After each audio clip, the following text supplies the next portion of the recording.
So mga idol, sa kakatapos lamang na PBL All Filipino Conference, marami ang umapila sa naging MVP awardee, which is hindi daw naging fair at napabayaan ng ating mga local players.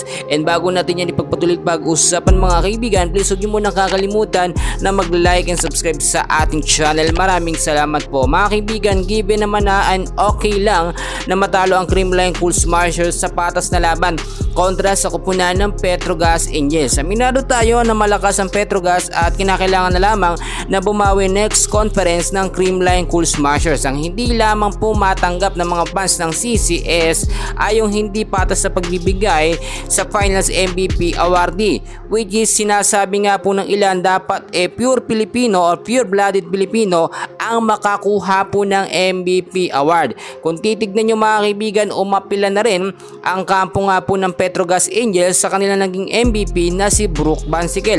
Marami kasing nagsasabi na Filipino naman daw. Etong si Brooke Bansikel, ang lola niya Pilipino mga kaibigan, pero marami kasing nagsasabi kung ito'y pure blooded Pilipino mas magiging okay. At kung Filipino naman, dapat daw po marunong man lang ng kahit kaunting Tagalog o wikang Pilipino. Alam ko mga Pilipino po tayo lahat at papabor po kayo sa aking sinasabi mga idol.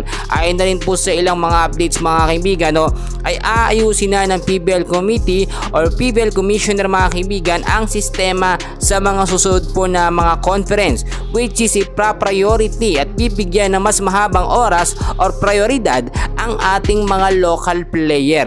Marami nga hong nagsasabi na mas deserve pa ni Gemma Galanza ang maging MVP o makakuha ng MVP awardee dahil nga po sa kanyang napakaganda mga highlights na pinakita po sa CCS. Ang nangyayari kasi mga kaibigan, example, kahit nagkampiyon ng CCS, for sure sa iba pa rin mapupunta ang MVP award, which is nagiging bias na at hindi na nagiging patas.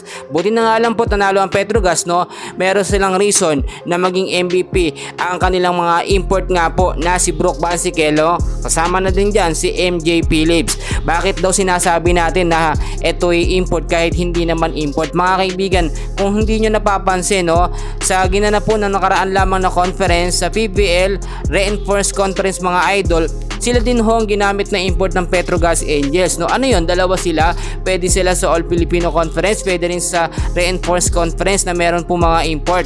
At tignan nyo mabuti mga kaibigan na sinasabi ko sa inyo, hindi magbabago ang sistema ng PBL kung hindi po ito agad a-actionan ng mga fans or mga tagahanga po ng PBL. Well mga kaibigan, para sa akin, ang dami pa nating dapat malaman, and for sure, kung mabago man ito nga pong updates na ito at kung magkaroon ng sinasabi nating pagbawi sa MVP awardee, okay lamang yun, pero kung mapatunayan naman na talaga ito nga pong si Brooke Bansikel ay may pusong Pilipino at kahit man lang kaunting wika ay kaya niya alamin mga kaibigan at isalita, wala hong problema. Yan muna ang update natin. Please huwag niyong kakalimutan na mag-like and subscribe. Maraming salamat po.